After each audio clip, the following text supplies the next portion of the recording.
Les damos la bienvenida a nuestro webinar Camino a la Automatización. Mi nombre es Adriana Montes y hago parte del equipo de negocios de PersonalSoft. Y en primer lugar, quiero presentarles a la persona que nos acompañará durante este espacio. Ella es Diana Arango. Dianita, bienvenida. Muchas gracias, muy buenos días a todos. Mi nombre es Diana Arango, soy ingeniera industrial. Hago parte de la familia PersonalSoft hace aproximadamente 2 años, donde me desempeño actualmente como líder técnico de procesos.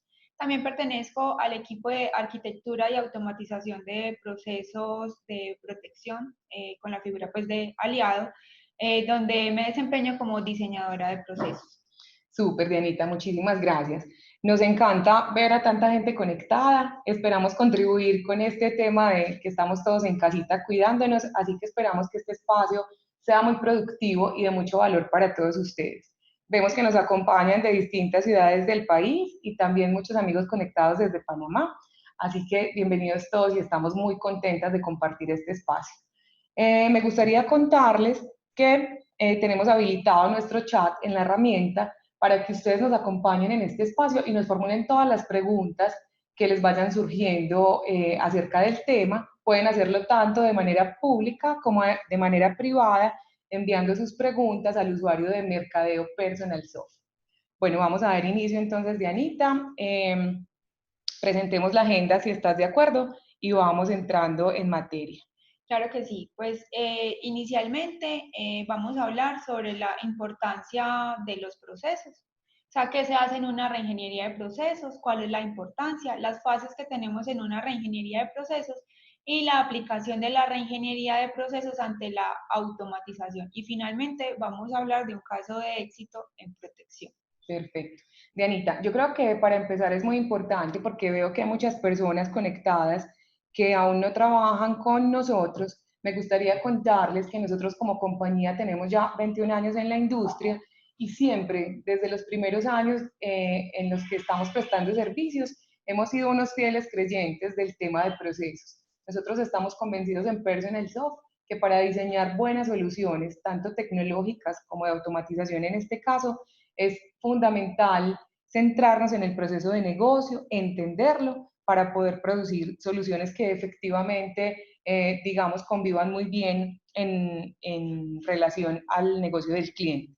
Entonces, si quieres, Dianita, iniciemos la presentación y yo te voy interrumpiendo en la medida que nos vayan llegando preguntas. Si en algún momento tenemos alguna duda que por el tiempo o por la especialidad no sepamos resolver, vamos a tomar nota de ella y nos estaríamos comunicando con cada uno de ustedes en el transcurso de la tarde o en el transcurso de la semana. Listo, pues inicialmente vamos a hablar de qué es lo que se hace en una reingeniería de procesos. O sea, nosotros digamos que lo que hacemos inicialmente es ese primer encuentro donde escuchamos como las dolencias que tienen, llámese una área, un cliente, pues como los procesos en sí, ¿cierto? Entonces, ¿qué es lo que pretendemos identificar? El ASIS, es decir, cómo lo hago actualmente, ¿cierto? Para poder identificar toda la línea de vida que tiene ese proceso, cuáles son las entradas, cuál es el desarrollo o la transformación que hacemos y cuáles son las salidas o entregas. Entonces, identificando esa línea de vida, vamos llevando a la persona, a ese líder funcional, a través de unas preguntas, nosotros podemos hacer uso de varias herramientas, llámese un 5 por qué, podemos usar un Kaizen, hay diferentes pues como metodologías. Entonces, ¿qué hacemos? Intentamos conocer como el qué se hace, cómo se hace, quién lo hace, quiénes son los responsables, si tengo dependencias. Entonces, a medida que vamos navegando, digamos, por esa información, vamos identificando cuellos de botellas, malos hábitos, tiempos muertos. Muchas veces hemos encontrado que hay procesos que han pasado generacionalmente, por decirlo de alguna manera, sí.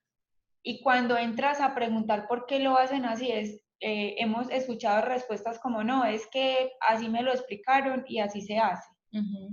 Entonces, cuando entramos a indagar, nos encontramos que hay un mal hábito, por ejemplo, o muchas veces hay hay desconocimiento de nuevas metodologías o de nuevas herramientas que se utilizan y que nos pueden ayudar, digamos, a la consecución de la información con mejor calidad y en menor tiempo. Entonces, digamos que ahí entramos a impactar muchísimo todo el tema de stopper o todo el tema como de brechas que se pueden identificar en un proyecto. De acuerdo. Dianita, acá empezaron ya a participar. Tenemos una pregunta de Alexander Díaz a propósito de lo que mencionas y nos gustaría, su pregunta es en relación con el tema de automatización y reingeniería de procesos. Correcto. ¿Por qué nosotros estamos como combinando los dos temas? Bueno, es una pregunta muy importante.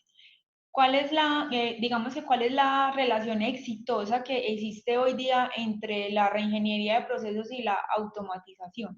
Digamos, primero es evitar automatizar ineficiencias, porque como bien mencionaba hace un momento, muchas veces cuando no se hace una inmersión de procesos para identificar, pues digamos que todas estas novedades, si automatizamos el proceso tal como está, entonces vamos a automatizar esos malos hábitos, esos tiempos muertos y esos cuellos de botella. ¿Qué es lo que pasa? Que cuando se automatiza, se corre el riesgo de que esa automatización, digamos que sea que solamente me dé unos óptimos resultados, por llamarlo de alguna manera, a menor plazo. ¿Por qué? Porque todo el mundo sabe que uno de los beneficios de la automatización también es el tiempo, ¿cierto? Sí. Entonces vamos a ver mucho más rápido los errores que estábamos viendo en 1 o 2 meses o en 3 meses cuando lo hacíamos manual, yo lo puedo estar viendo en una semana. Entonces, ¿cuál es el sentir de muchas personas cuando no hacemos esa reingeniería? Es que ese robot no sirve. Es que ese robot me está sacando muchos errores. No, no es eso. La pregunta que hay que hacer es, hicimos una inmersión, validamos el proceso, eliminamos brechas. De acuerdo, listo. Acá, Dianita, también lo que estábamos contando al inicio, para nosotros siempre en Personal Soft ha sido súper relevante entender el proceso de negocio. Cuando se habla de una reingeniería, todos como que nos imaginamos que es como volver a construir los procesos que ya existen, ¿cierto? Uno como que piensa, vení, entonces será que los procesos que tengo no son adecuados, pero digamos que hablamos de reingeniería como esa posibilidad de repensarlos, pero también hay procesos que están en un estado de madurez que no necesitan ser Correcto, repensados. correcto. O sea, cuando hablamos de reingeniería no es un proceso que tarde 2, 3, 4 meses, o sea, no. Y no es hacer una reinvención de lo que ya están realizando. Nosotros, ¿qué hacemos? Primero, con la identificación de la CIS, de conocer pues muy bien como qué es lo que ellos hacen, nuestro mayor aliado o sea, son las personas que intervienen en el proceso. O Los sea, que ejecutan, los correcto, porque actores. ellos son los que están ahí diariamente, son los que conocen las necesidades y, por ejemplo, hemos identificado que hay resultados ineficientes y no es porque el desarrollo o el proceso o la operación se haga mal, sino porque desde la calidad del insumo tenemos problemas. Entonces, cuando hacemos estas reuniones que nosotros lo llamamos momentos de la verdad, son esas reuniones que son supremamente importantes porque ellos logran asincerarse sobre las dolencias que ellos tienen. Entonces, en alguna ocasión, alguno dice, no, lo que pasa es que a mí me llega un insumo y me demoro una semana completa organizándolo. ¿Por qué? Ah, es que llega este espacio, es que llega información Incompleta. traslapada, me toca ir a 3, 4 aplicativos más para poder entregarla completa. Entonces, digamos que estos momentos de la verdad permiten, muchas veces nos encontramos con procesos maduros y nosotros simplemente entramos a hacer un pequeño ajuste o no hay que hacer nada. En otras ocasiones sí es una reingeniería un poco más compleja. Ok, perfecto. Dianita, antes de continuar, tenemos una última pregunta como referente a este tema de reingeniería de procesos. En este caso, la está formulando Beatriz Arcila. Y su pregunta es, ¿qué le recomendarías entonces a las compañías? Muchos de los que nos acompañan hoy, olvidé contarte, aún no han iniciado decididamente este tema de proyectarse en industrializar la automatización, sino que tienen algunos pilotos o apenas están considerando iniciar. Entonces, ¿cuál sería como ese consejo, dado lo que estás diciendo de la reingeniería de procesos, para iniciar en un proyecto de automatización? Bueno, pues inicialmente, o sea, las empresas cuando dan ese primer paso, lo que buscan son procesos sencillos, pequeñitos, porque están haciendo, digamos, unas pruebas, ¿sí? Y, sin importar si es un proceso pequeño o si es un proceso muy grande, apostarle a la reingeniería, Ujú. porque siempre vamos a encontrar, digamos que novedades pequeñitas. Entonces, qué rico que cuando comencemos con la automatización, eliminemos primero esas ineficiencias y que podamos hacer una puesta en escena de una automatización, digamos, mucho más completa y que nos muestre Como unos, limpia, de alguna exacto, que manera. sea mucho más limpia Ok. y que sea una muestra y que digamos que el resultado sea tan exitoso que nos anime a ir ampliando, digamos, la cantidad de procesos que vamos a automatizar y el tamaño de estos. Así es, me están diciendo que la presentación está congelada, entonces no saben si es que No, no está corriendo o ahora ya. sí, Ok, y ahora listo, sí. Dianita. Entonces Bueno, ahora continuamos sí, ahí. vamos a hablar sobre las fases de la reingeniería de procesos. Ujú. La primera fase es la inmersión, lo que yo les estaba contando ahorita. Entonces, ¿qué hacemos? Validamos el ASIS del proceso, identificamos los aplicativos con los que vamos a interactuar. ¿Cómo Sí. así? Como yo les manifestaba ahorita, muchas veces el insumo yo lo bajo de un aplicativo web o tengo que hacer una navegación en un aplicativo propio de la compañía o en otro tipo de Ujú. aplicativo. O lo Tengo, recibes de un correo, qué sé. correcto, tengo que mirar, por ejemplo, las dependencias, Ujú. el nivel de complejidad del proceso, la operatividad y las ineficiencias. Ujú. Lo que les mencionaba también ahora sobre los momentos de la verdad óptimos. Digamos que es muy importante, o sea, es normal que en estas reuniones tengamos olvidos, Sí. ¿cierto? Pero digamos, ¿por qué? Porque cuando estamos en estas reuniones se nos escapan algunos datos, entonces es importante que cuando lo recordemos le escribamos a la persona que está haciendo la inmersión del proceso, ve, este es el caso, y si podemos adjuntar pantallazos como del evento, muchísimo mejor. Ajá. No es que nosotros, los de procesos, entremos a dar opinión sobre cómo debería hacerse, no, es el mismo dueño del proceso quien manifiesta, ver, cuando se me presenta esta novedad, yo hago esto. Por Ujú. ejemplo, me sale este pop-up, yo le doy aceptar o le doy adicionar tal número, ¿cierto? Porque ustedes son los dueños de la información. Así es. Y finalmente pasamos a hacer una estandarización de procesos. ¿Por qué? Nos hemos encontrado que cuando son procesos demasiado robustos y hay demasiadas personas haciendo la misma operación, cada uno tiene una manera diferente de hacerlo. Unos un poco más extensa, más compleja y otros de una manera mucho más sencilla. Ajá. Por ejemplo, me he encontrado con usuarios que hacen validaciones de 2, 3 horas cuando les llega el insumo. La pregunta que hago siempre es, ¿hace cuánto tomas el insumo de este aplicativo? No, hace por ahí 3 años. ¿Has encontrado novedades? No. ¿Y por qué lo haces?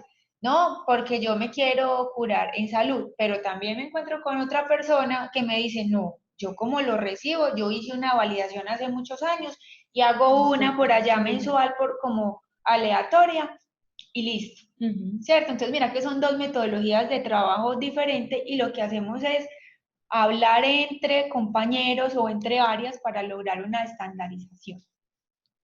De acuerdo. Bueno, sigamos entonces. Esa palabra es casi mágica cuando uno habla de automatización, ¿cierto, Dianis? Estandarización. Y de hecho hay muchos de nuestros clientes se preocupan mucho de incursionar en estos asuntos de automatización porque son conscientes que sus procesos quizá tienen un bajo nivel de estandarización. O sea que esta fase sería clave para ayudarlos en esa preparación y en esa adecuación de los procesos. Correcto. Por ejemplo, es súper importante cuando estamos estandarizando un proceso la documentación. ¿Por qué? Porque muchas veces, digamos que con el tiempo y como eso va pasando de voz a voz y dependiendo de quién entregue la información, se van pegando algunos hábitos, ¿cierto? Sí. Entonces, cuando logramos generar la documentación del proceso, nosotros siempre recomendamos adjuntar imágenes o inclusive si lo puedes hacer con un video, muchísimo mejor, porque en un video con una persona explicando qué es lo que estás haciendo, ya sea en un aplicativo o en una operación, muchísimo mejor. Claro que sí, para capturar todo ese contexto. Claro, y entonces cuando hay cambios dentro de las áreas, aquí está el video, venga, o sea, no es solamente llegar y entregar el video y ya, es entreguemos el video y socialicemos juntos y yo ya te explico, pero que la persona sepa qué es lo que se está haciendo. Así es. Dianis, a mí me gustaría aquí hacer como una precisión. Nosotros con el equipo de automatización de Personal Soft tenemos como una construcción muy, pienso yo, bastante simple, pero muy importante de este concepto de automatización. Y es que cada vez que nosotros construimos un asistente digital, que es como yo creo que ya el mercado entero lo está llamando, que es una forma mucho más, Colaborador virtual. un colaborador, que es una forma además mucho más amigable de llamarlos, nosotros lo concebimos como, digamos que nos gusta hacerle el paralelo o el símil a si fuera una persona que ingresa a la compañía, o sea, hacerle como el símil a un colaborador humano. Entonces tenemos que cuidar mucho estos detalles que nos dice Diana, porque al igual que cuando ingresan personas a nuestras áreas en las compañías, no siempre estamos preparados para recibirlas. Entonces arranca todo este proceso de contarles lo que hacemos, de enseñarles cómo hacer operaciones en los sistemas, etcétera. Entonces es un proceso bastante parecido. Muchos clientes, como les contaba ahorita, nos dicen como que no se sienten preparados porque no tienen esa rigurosidad en los procesos, pero como nos está diciendo Dianita, acá esto pasa muy similar a como pasa cuando recibimos a un empleado nuevo. Entonces podemos partir, así no haya un sistema de calidad pues súper robusto y así como súper disciplinado, podemos partir de la realidad de lo que cada dueño de proceso ejecuta en su operación, construir esos videos, esos contextos y con eso hacer como el ejercicio de estandarizarlo para luego enseñarle las buenas prácticas a este colaborador Correcto. digital. Perfecto, Dianita. Bueno, en esta fase de definición, nosotros hacemos o sea, ya una vez pasamos de la inmersión y recopilamos todos estos datos que nos entregan los usuarios o los clientes, Sí. lo que hacemos es validar bien la necesidad y digamos que en muchos casos poder analizar el nivel de madurez. Y otra cosa es como mirar qué otros, como, a ver, como qué otras interacciones podemos tener. Es decir, hay que mirar cuáles son las reglas del negocio, validar que cumplamos con el tema de riesgos, con el tema de auditorías, validar si hay otros aplicativos que nos pueden colaborar, digamos, si hay que traer un insumo o si hay un aplicativo que de pronto ya esté haciendo esta actividad y que supla, digamos, la necesidad. Entonces, mirar, por ejemplo, si ya existe, en muchas ocasiones podemos integrarnos. O si definitivamente la respuesta que está dando ese aplicativo suple la necesidad y no necesitamos automatizar, sino solamente una reingeniería, ¿cierto? Okay, sí. Entonces, validando esa necesidad, que tenemos también el video, lo que hacemos es crear el primer documento, que se llama el documento de especificaciones. Nosotros con ese documento de especificaciones, que este documento es como libre albedrío, cada compañía tiene su modelo, ¿cierto? Nosotros, digamos que con protección hicimos la construcción de un documento de especificaciones que es propio de protección. Así es. Lo ideal es que cada compañía desarrolle su propio formato. Pero ¿qué es lo ideal que vamos a encontrar ahí? Aquí, por ejemplo, comenzamos a identificar varios aplicativos, varias herramientas con las que interactuamos. Por ejemplo, el BPMN. Nosotros, por ejemplo, somos aliados en procesos, esa digamos que nuestra fase, porque ¿qué hacemos? Como ya tenemos la inmersión del proceso, nosotros diseñamos el proceso y comenzamos a visualizar a través de este diseño, digamos que muchos stoppers, muchas entradas, muchas salidas, entonces comenzamos como a pensar en una propuesta de mejora, ¿cierto? Sí. Aquí comenzamos también a integrar ya a nuestro desarrollador de RPA, de la automatización. ¿Por qué? Porque hay muchas cosas, digamos, hay muchos procesos que se basan hoy en Excel, pero ya sabemos que nosotros tenemos con nuestra herramienta, pues con UiPath, que tenemos ya componentes que nos pueden ayudar a hacer algunos cálculos y que lo podemos llevar a memoria, ¿cierto? Entonces luego identificamos el nivel de madurez que tiene nuestro proceso y hacemos una alineación con las metodologías ágiles, que hoy en día pues casi todas las compañías están hablando de estas metodologías y que nos han facilitado mucho, digamos que la entrega de resultados. Perfecto.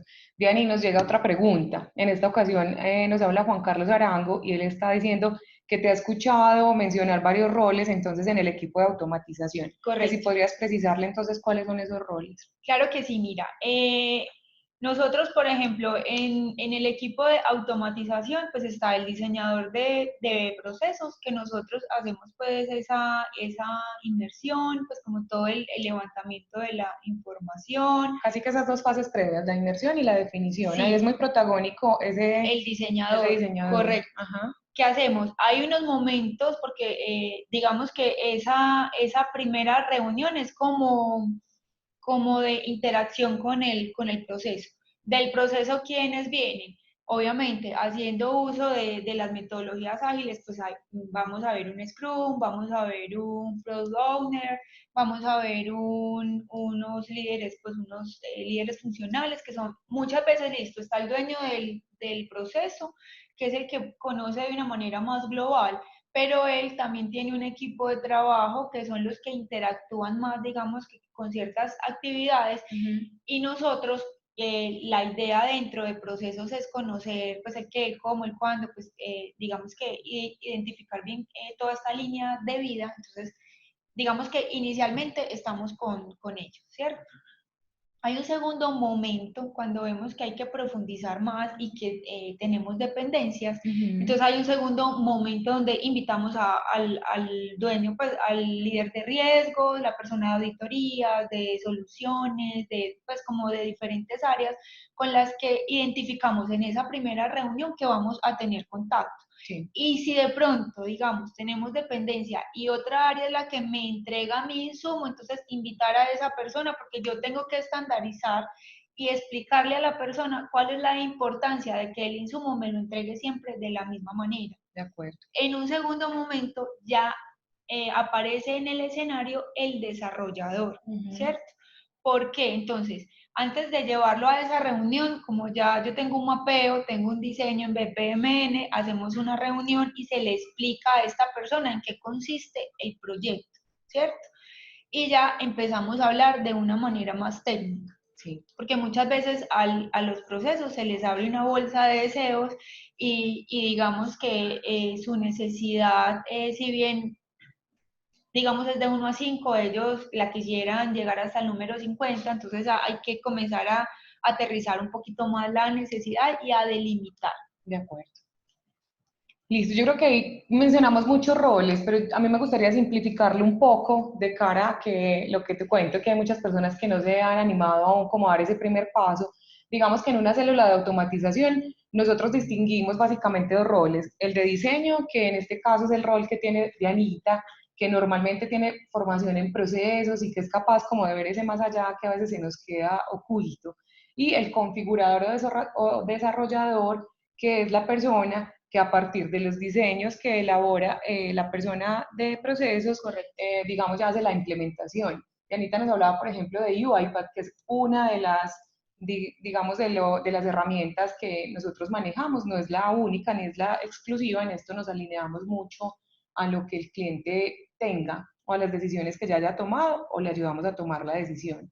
Los otros roles que mencionaba Dianita, que están muy alineados al tema de agilismo, o a los otros, o a miembros incluso de la compañía, como ella lo indica, dependerá del nivel de madurez de esa compañía en las metodologías ágiles, si es que trabaja de esa manera, o de la identificación que ellos nos ayuden a hacer desde la inmersión para saber, lo importante es como tener en cuenta a todos los que se conectan con ese proceso, para no dejar a nadie por fuera y poder enriquecer esos diseños de la automatización con todos esos actores y no se nos vaya a quedar por fuera temas tan relevantes como la auditoría, por ejemplo, que pienso que ellos sí Sí, están claro. súper preparados para... Claro, cuando son empresas pequeñas, por ejemplo, y no tienen, digamos que todos estos roles, pues obviamente para nosotros, ¿qué es lo más importante? Que haya un Dueño de líder, proceso. exacto, un líder de un proceso y las personas que más interactúan en esa actividad. De acuerdo. La persona de procesos en esa primera reunión, ¿cierto?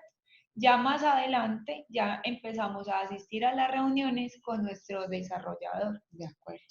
¿Listo? Bueno, Dianis, ya vamos como por la mitad del tiempo, son las 11:30.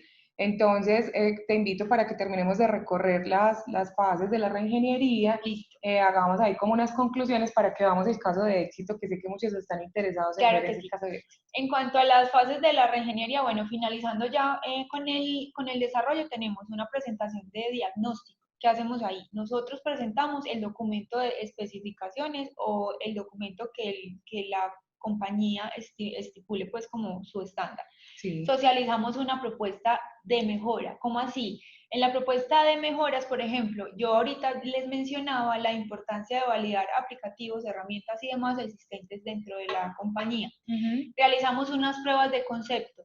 Es decir, mientras yo estoy teniendo luego de esa primera reunión, si hay otras, mientras yo estoy haciendo la inmersión captando información, yo tengo a desarrollador haciendo pruebas de conceptos, validando cómo se va a integrar UiPath, esa automatización con la herramienta propia de la compañía. Entonces hay que validar permisos y digamos que si necesitamos contraseña y demás. Y el tipo de navegación que se puede hacer dentro de ese aplicativo. Una vez aprobada la propuesta, ¿qué hacemos? Hacemos una socialización completa de todo el documento de especificaciones, se deja una evidencia, por lo general es un acta de reunión que se envía por correo y se almacena, o sea, se le entrega tanto al cliente o usuario y nosotros también almacenamos una copia. Y generamos unos compromisos de cada una de las partes, ya sea del proceso si tienen que entregarnos alguna información y de nosotros. Hacemos compromisos para las siguientes 2 semanas. Obviamente, durante esas 2 semanas no es que nos vamos a olvidar del cliente o el usuario, vamos a estar en constante contacto para ir haciendo pruebas. Y la idea es que en el momento de entrega final del robot o del colaborador, llegamos, digamos que limpios, por decirlo de alguna manera. Afinados. Sí, claro. Bueno. Y ya tenemos la fase de la entrega. Entonces, antes de esa entrega, nosotros ¿qué hacemos? Iniciamos una fase de pruebas. Tenemos 3 momentos.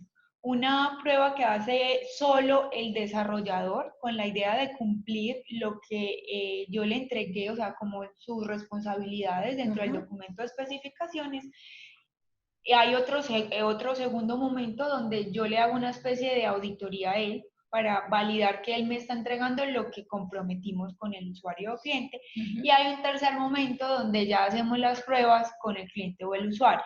Listo. Una vez nos aprueban que empezamos, el usuario solicitamos un correo donde él nos autorice a pruebas controladas en producción. Es decir, dependiendo de la complejidad del robot, sea pequeñita, mediana o grande, podemos decir una semana, 15 días o un mes, y son pruebas donde estamos haciendo constante monitoreo y se hacen unas reuniones semanales para validar que los resultados estén supliendo la necesidad.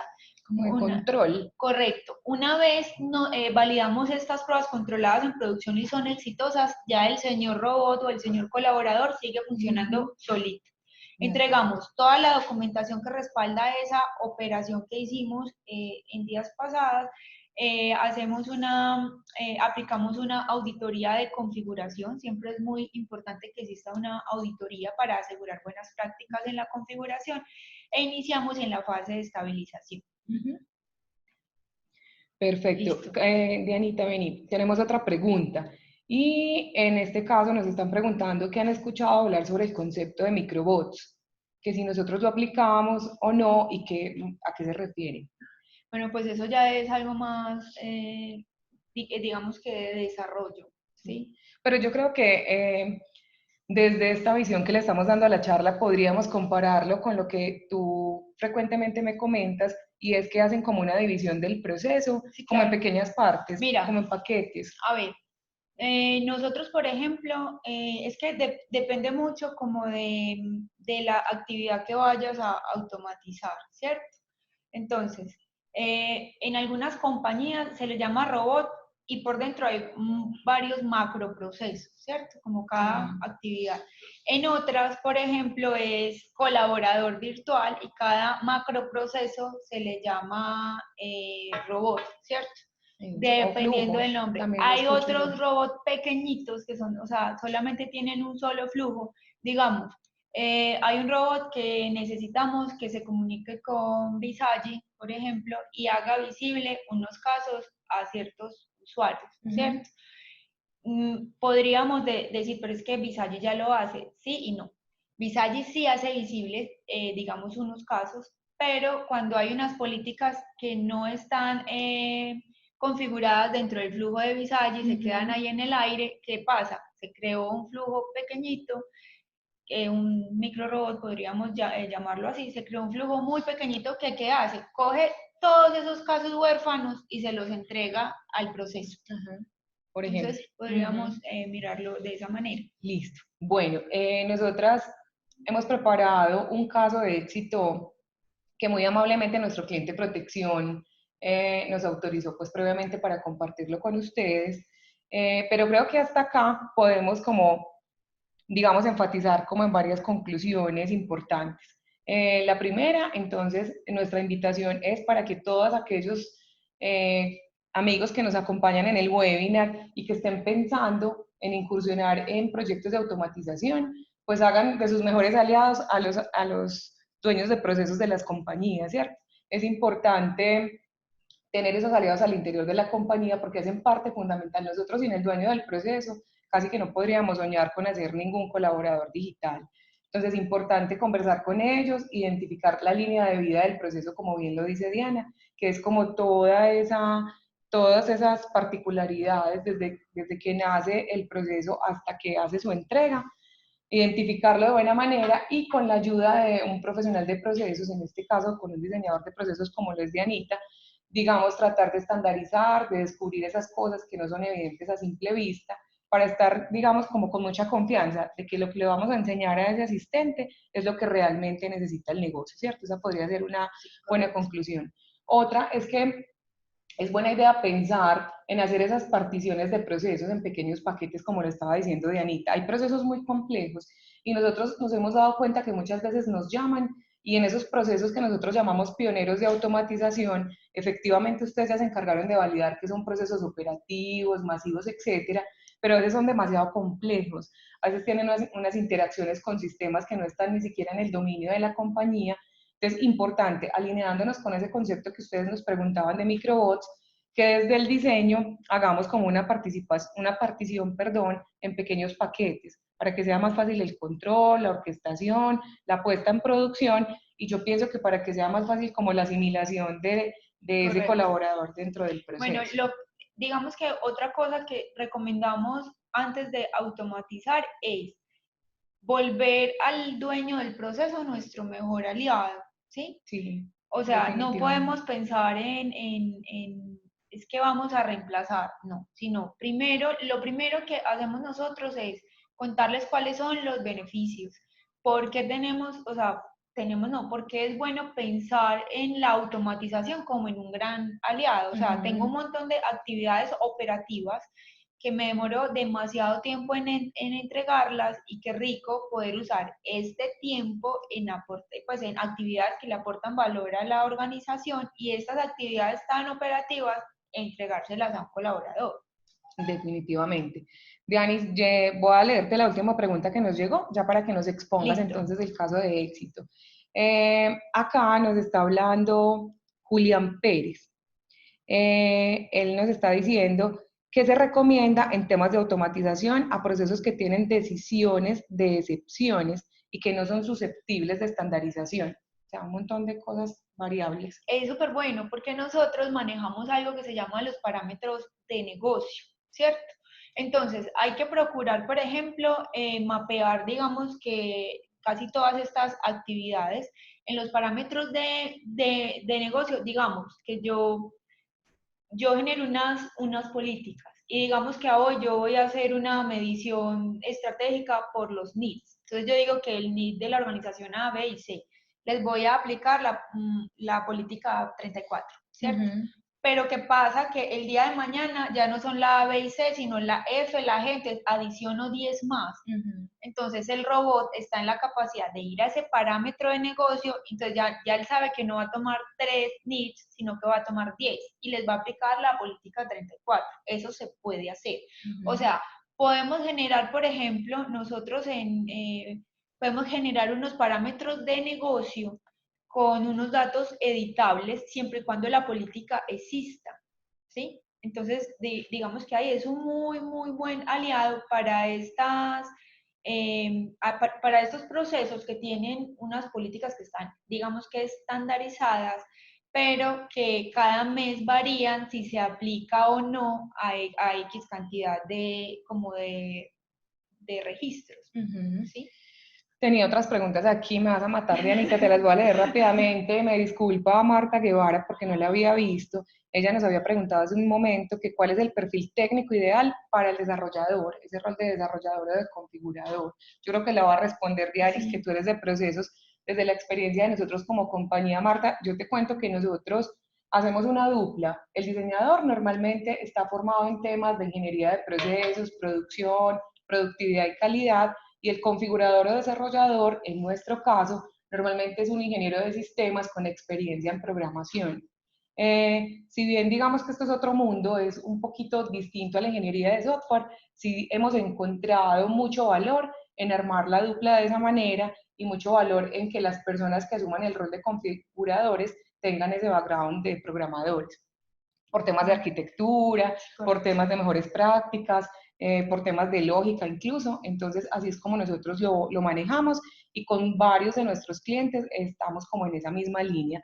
Y ella misma nos mandó otra pregunta que dice, ¿cómo elegir la mejor opción de automatización? Es decir, la vía por la que se podría solucionar algo, si es RPA, si es BPM, si es inteligencia artificial, ¿cómo tomar esa decisión? Bueno, digamos que eso va muy de la mano a los resultados que se arrojen en esos momentos de la verdad, digamos.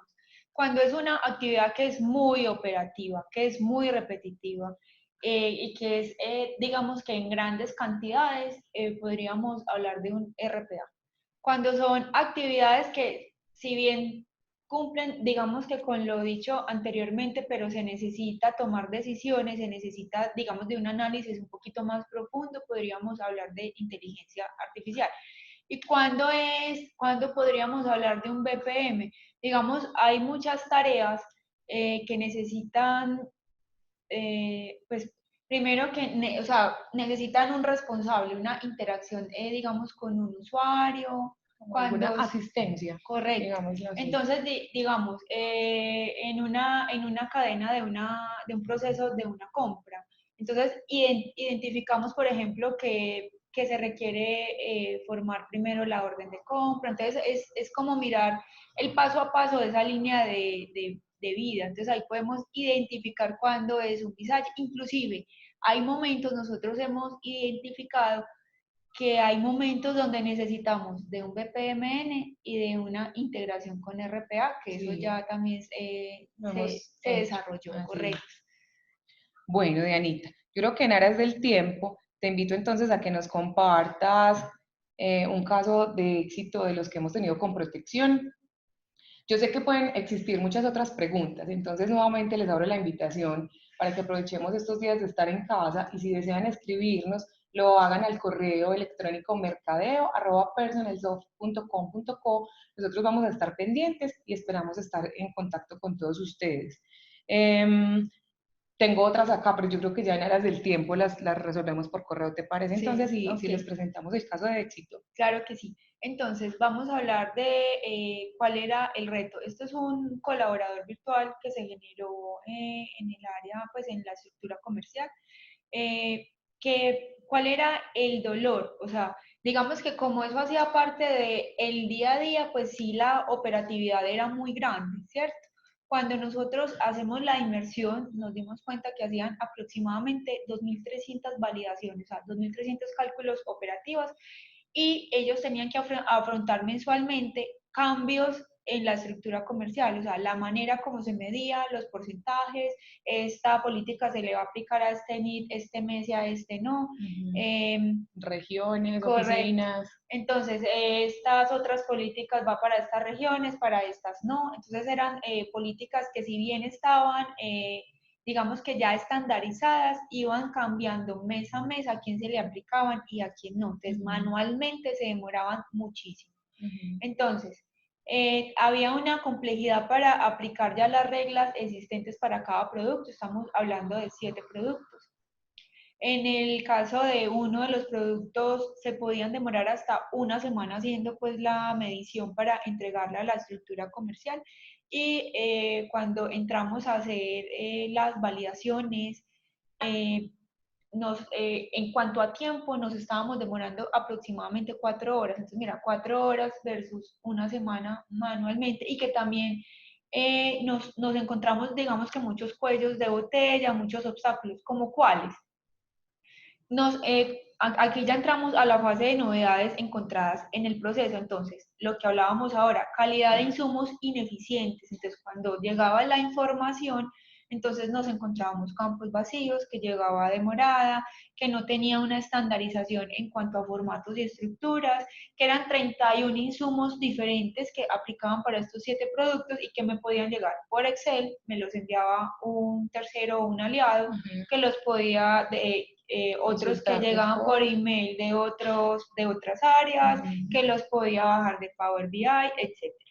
Aparte de las variaciones mensuales. Discúlpame un momentito, no, como para terminar de aclararles acerca de lo que estamos hablando, este proceso buscaba liquidar las comisiones de la fuerza comercial, de la fuerza de ventas de protección, ¿cierto? Correcto. Cuando te estás refiriendo a los 2.300 cálculos, que uno como que no se imagina todo eso, pero son como todas esas interacciones que a partir de los insumos que recibía el área responsable de hacer estos pagos, digamos, que era nómina o ellos era no, ellos área... hacen, es el área de medición. Ellos, digamos que el resultado de la operación de ellos es el insumo para compensación, o sea, para los que ya se encargan pues como de los pagos y eso. Okay. Se parece un poco a lo que nos preguntaba ahora Julián, o sea, no es que cada mes, consistentemente se aplicaran las mismas 2.300 reglas o procesos, no necesariamente, sino que habían todas esas posibilidades y debían configurarse de acuerdo como a la estrategia de ventas que estuviera cursando en la compañía. Correcto. Entonces, okay. ¿Qué pasa? Que estábamos hablando más o menos que eran manejo de archivos demasiado extensos, de hasta 101 columnas, con 35.000 registros o más. Entonces, ¿qué pasa? Ellos hacían uso de Excel, que es una herramienta un poquito rígida, entonces para poder entregar el resultado tenían que pasar por de 3 a 6 archivos diferentes. Entonces, cuando pasábamos de uno a otro, se podía correr el riesgo de que la información me quedara mal pegada, de que, por ejemplo, se me olvidó quitarle las fórmulas y se me dañó la información, cantidad pues como de exacto, como de situaciones. Entonces, ¿qué logramos hacer? Desde la reingeniería, primero, fue atacar la primera necesidad, que era la unificación de los insumos. ¿Qué logramos hacer? Llevar a una única fuente lo que me estaba llegando de 4 fuentes diferentes, ¿cierto? Entonces, mis 31 insumos, ya de dónde los estamos sacando, de una única fuente, ¿cierto? Entonces, aparte, estamos supliendo todo el tema de riesgos. ¿Por qué? Porque como ya lo tengo en una plataforma, eso está en BI en este momento, bueno, hay dos que todavía llegan pues de un aliado y estamos con ellos, manejamos una plantilla. ¿Por qué es importante todo el tema de la estandarización de formatos? Digamos, si hoy yo manejo un formato y una de las columnas se llama Diana Arango completo, ¿cierto? Y el próximo mes, si yo lo estuviera trabajando manual, esa columna me la nombran como Diana A, pues yo la leo, es Diana Arango, ¿cierto? Para el robot no. Para el robot, si yo la llamo Diana Arango todo en mayúscula, se va Diana Arango todo en mayúscula, porque si al mes siguiente yo le pongo Diana espacio Ara y al mes siguiente le pongo de Arango, pues para mí que lo estoy leyendo dice Diana Arango, para el robot no. Por eso es importante la estandarización de los formatos. Bueno, hablamos de mejorar la calidad de la información, porque al llevar todo, digamos, a BI, entonces estamos asegurando digamos que ya la calidad mejore mucho, que no haya espacios en blanco, Duplicidad, correcto, la completitud, correcto. todas esas características. Logramos disminuir las validaciones de 2300 a 170. ¿Por qué? Porque como antes yo navegaba y trabajaba entre 3 y 6 formatos, ellas tenían que devolverse y validar que la información que estaba aquí pegada es la que yo acabé de extraer. Entonces, estábamos hablando de 2300 validaciones. Como ya las hacemos en memoria del robot, entonces digamos que estamos asegurando pues ya la eliminación de estos errores. Y seguro había un montón también que se repetían. Sí, claro, habían otros que eran, no, yo los hago por si de pronto. Entonces ya como comenzamos a entregar calidad, entonces ya esas validaciones se fueron desapareciendo durante el tiempo. De acuerdo. Una unificación de resultados. Así como nosotros hicimos unificación de insumos, también tenemos unificación de resultados. ¿Por qué? Porque estas otras áreas que dependen del procesamiento del robot pueden ir a BI, solicitan pues un query para la extracción de la información porque nosotros la llevamos a unas tablas. Inicialmente creamos una base de datos propia del robot que tenemos, pero nosotros no somos pues como no almacenamos información pues como por los siglos de los siglos, sino que almacenamos información hasta 13 meses. ¿Qué pasa? BI cada mes viene a nuestra base de datos, extrae la información y la almacena, ¿cierto? Eliminamos todo este tema de reprocesos, permitiendo unas entregas puntuales. Por ejemplo, digamos que debido a la complejidad, todas estas validaciones se podían demorar hasta una semana. Aquí, por ejemplo, entre 2, 4 horas estamos entregando información. Obviamente pueden salir errores, eso es otra cosa. Lo bueno de la automatización en alianza con procesos es que nosotros vamos identificando dentro de esa operación en qué momentos sería bueno que el usuario supiera qué es lo que está haciendo su robot. ¿Cómo así? Digamos, si yo tengo que ir a BI a extraer la información, pero en ese momento no tengo conexión con BI, no es que el usuario quede ciego, no. El robot manda una notificación explicando que no tuvo conexión o que el query generado no le entregó información. O, por ejemplo, si tenemos que hacer navegación en un aplicativo o en una página, el robot dice, por ejemplo, no fue posible navegación en el aplicativo y te da el nombre del aplicativo. O te dice, por ejemplo, hay casos donde el usuario y contraseña caduca cada 45 días, entonces nosotros siempre, cuando hacemos la entrega ya al cliente o al usuario, les decimos, es responsabilidad de ustedes, señores, más o menos cada 30 días para no llegar al día 45 de hacerme la actualización. No es que me lo pase a mí, porque por temas, digamos que de seguridad de la información, se habilita el espacio para que el dueño del proceso sea el que maneje ese usuario y contraseña y él venga y actualice. Perfecto. Entonces, ¿qué pasa? Que al proceso se le olvidó, ¿cierto? Y se me venció la contraseña. El robot manda una notificación expresando el usuario y la contraseña se venció y no ha sido posible ingresar a tal aplicativo. Y al final del procesamiento, él dice, finalizó procesamiento exitosamente. Cuando la información es muy pesada, lo que hacemos es consulte el SharePoint o consulte la carpeta funcional, lo ideal es llevarlo todo a red y que solamente tengan acceso los dueños del proceso y el colaborador, porque nosotros una vez entregamos un robot, perdemos accesos. ¿Sí? Para el tema de la seguridad de la información. Súper, súper, Dianita. Muy interesante. Nosotros quisiéramos contarles, al igual que en este proceso de liquidación de comisiones, un montón de cosas y de experiencias que hemos tenido, particularmente con este cliente de protección y otros muchos, pero ya por motivos de tiempo creo que estamos justas. Te agradezco muchísimo, Diana, habernos compartido toda esta información. Esperamos que haya sido de mucha utilidad para todos ustedes. Queremos contarles además que este espacio quedó grabado y va a ser publicado en nuestro canal de YouTube para que puedan volverlo a repasar, para que si tienen nuevas inquietudes nos las hagan llegar. Vamos a estar súper pendientes y bueno, no nos queda más que agradecerles por esta compañía. Esperamos vernos pronto en otro espacio. Muchas gracias a todos por su atención. Bueno, Feliz día. muchísimas Gracias, gracias. Dianita. Ok, gracias.